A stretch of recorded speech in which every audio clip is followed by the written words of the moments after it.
wahyu di sana. Nah, Bapak Mama, saudara-saudara, berhubung ini yang menulis surat ini bukan rasul, tetapi dia ini murid, dia ini adalah saudara Tuhan Yesus, maka dia dipanggil untuk melayani orang-orang Kristen Yahudi yang berada atau yang tinggal di luar Palestina pada waktu itu. Orang-orang Kristen ini terbentuk pada waktu penganiayaan besar terjadi setelah kematian Stefanus. Di bawah pimpinan Saulus atau Paulus pada waktu itu, mereka melempari Stefanus dengan batu. Di sana cikal bakal 12 suku yang di luar Palestina ini, itulah Yakobus, saudara Tuhan Yesus ini, mengembalakan mereka, memberitakan firman Tuhan kepada mereka. Nah, kita harus ingat bahwa pada waktu itu di bawah pemerintahan Romawi juga, bangsa-bangsa ini atau suku-suku ini mengalami penderitaan yang sangat-sangat luar biasa.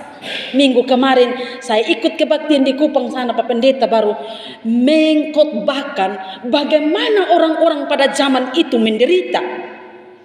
Ada yang digergaji, ada yang dibakar, ada yang ditarik dengan binatang, tubuhnya hancur karena ditarik oleh binatang. Itu mengerikan. Dan pada waktu itu orang Kristen yang ada di luar Palestina ini pun mengalami penderitaan yang sama. Penderitaan itu datang dari pemerintahan dan juga dari orang-orang Yahudi asli yang tidak percaya kepada Tuhan Yesus.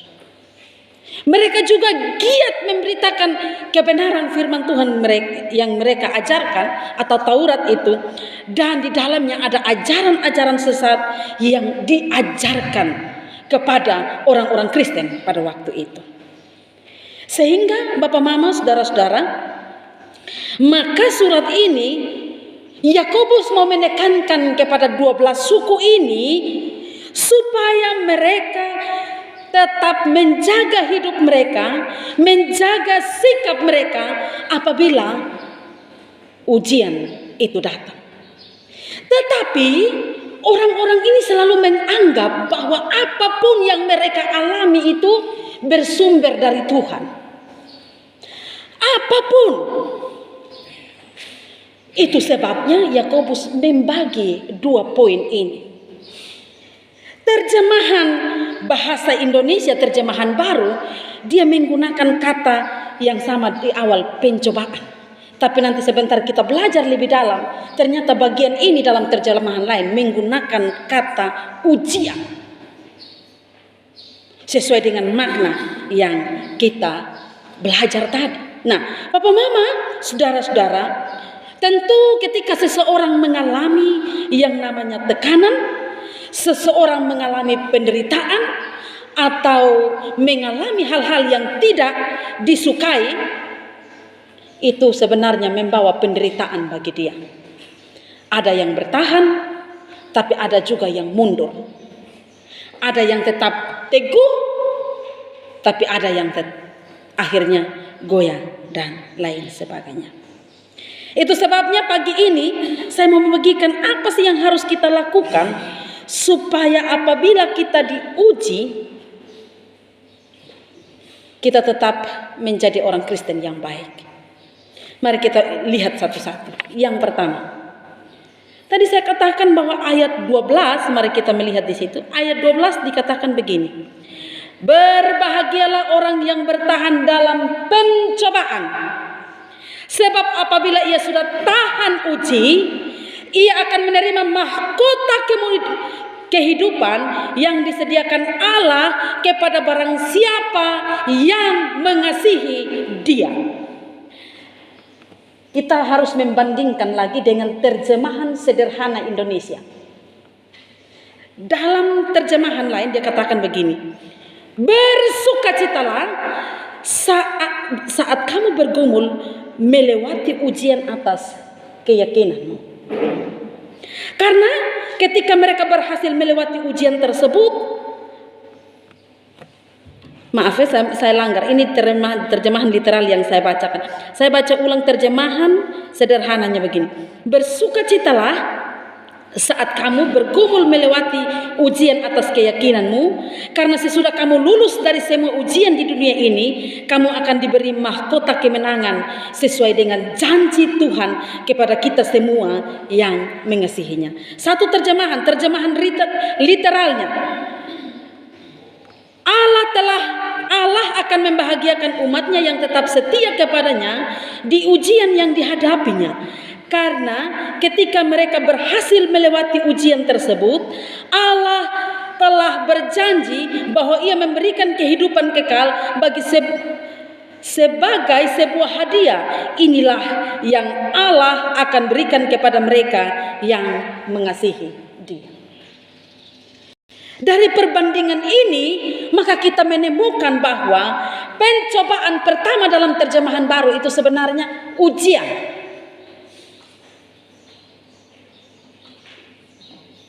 Ujian. Dikatakan orang yang berbahagia adalah orang yang bertahan dalam ujian. Orang yang berbahagia atau bersukacita adalah mereka yang tetap kuat melewati ujian. Mama, saudara-saudara yang terkasih di dalam Tuhan kita Yesus Kristus. Maka saya pada satu kesimpulan bahwa bagian ini harus kita memikirkan bahwa pencobaan ini datang dari luar diri kita, sesuai dengan latar belakang yang terjadi di dalam penulis Yakobus ini menceritakan bagaimana keadaan kondisi yang terjadi bagi orang-orang Kristen Yahudi pada waktu itu, 12 suku perantauan itu. Mereka menderita. Nah, penderitaan itu disebabkan bukan dari diri mereka. Kesulitan-kesulitan yang mereka alami itu bukan mereka menciptakan dari diri mereka, tapi itu terjadi dari luar. Mereka dihina, ya. Mereka dilarang untuk beribadah. Ada banyak kesulitan-kesulitan yang mereka hadapi pada waktu itu.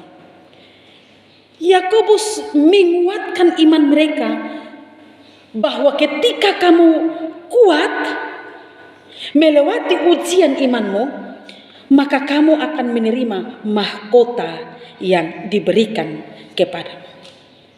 Kalau demikian, ada pelajaran berharga yang kita dapatkan dari hal ini. Ketika kita mendapatkan penderitaan atau ujian yang tadi saya sebutkan dari luar diri kita itu, kita harus satu, tetap setia pada Tuhan. Penderitaan dari luar itu memang sangat sukar. Mungkin kita berasa, kalau saya omong di sini kita bilang, gampang, apa sih yang terlalu berat? Tapi kalau kita melihat konteks pada waktu itu, untuk beribadah saja sukar, untuk memberitakan firman Tuhan saja sukar, maka ini sesuatu penderitaan yang sangat luar biasa. Kalau kita belajar dari Paulus mengungkapkan penderitaan di dalam pelayanan. Seringkali dia lapar demi pelayanan.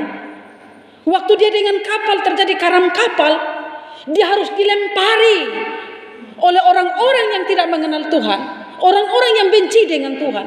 Bukankah itu satu penderitaan yang sangat luar biasa? Maka dalam hal-hal seperti ini sudah seharusnya orang meninggalkan Tuhan.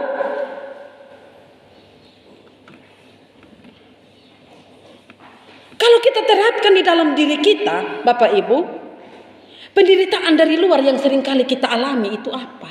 Atau seperti apa? Saya contohkan, kita difitnah untuk sesuatu yang tidak kita lakukan. Sakit. Kalau memang benar-benar kita tidak lakukan, itu sesuatu yang sangat menyakitkan hati kita. Rasa-rasanya sudah kita berdoa untuk hal ini, tapi fitnahan selalu ada. Fitnahan dari luar selalu menekan kita, seolah-olah tidak mau kita bertumbuh. Apalagi contoh yang lain. Banyak. Bisa juga penderitaan fisik, sakit misalkan, yang terus menerus menggerogoti kita. Bisa jadi. Ada bermacam-macam.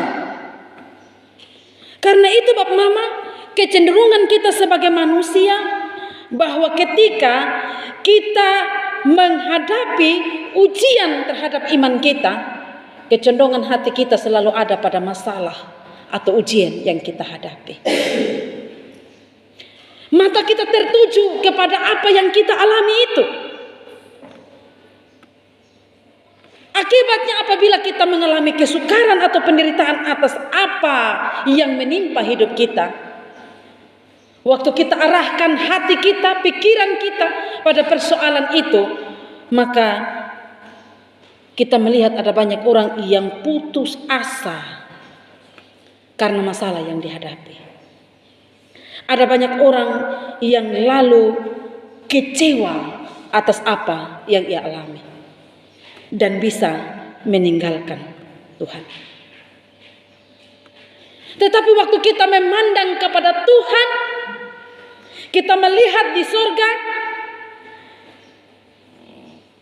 maka kita akan mendapatkan kekuatan untuk menghadapi kesukaran, kesulitan atau penderitaan yang sedang kita hadapi. Roma 8 ayat 18.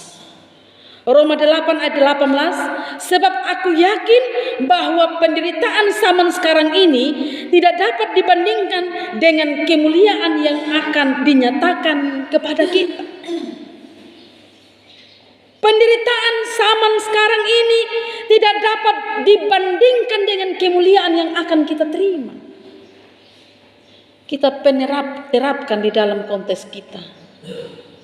Ngomong tentang penderitaan luar apa? Penderitaan yang datang dari luar apa?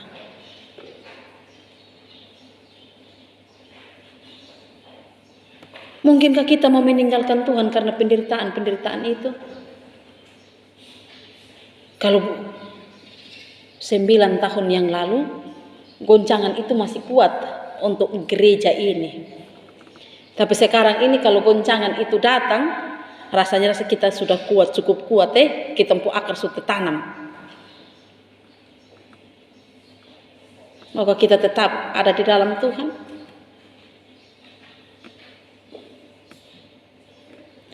Dua Korintus 4 ayat 17.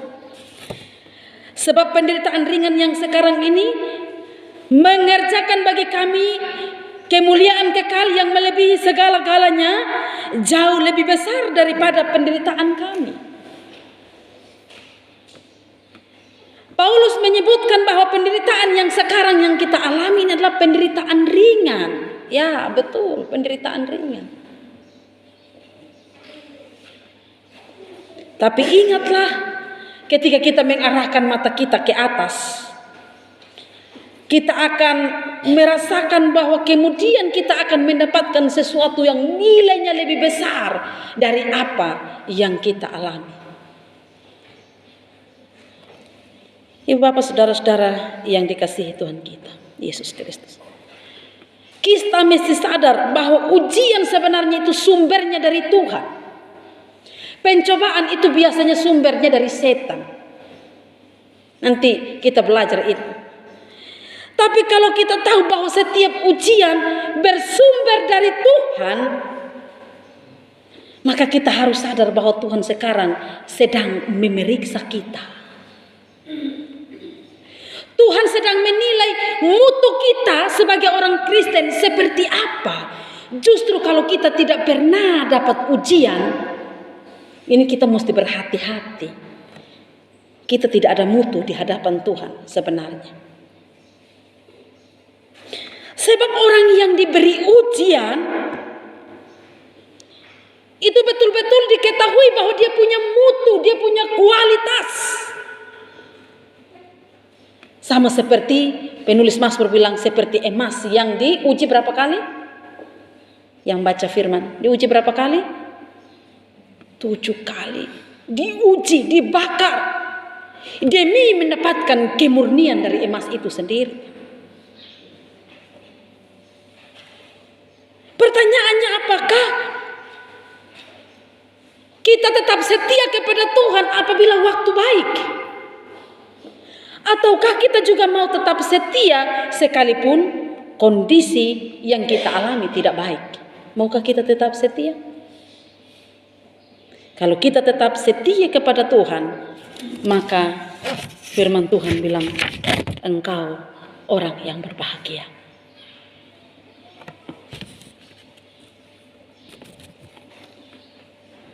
Mama kita mendapatkan satu contoh dari tokoh Alkitab, yaitu Ayub. Dalam waktu yang sama, ujian dan pencobaan 1 kali jalan. Ujian dan pencobaan 1 kali jalan.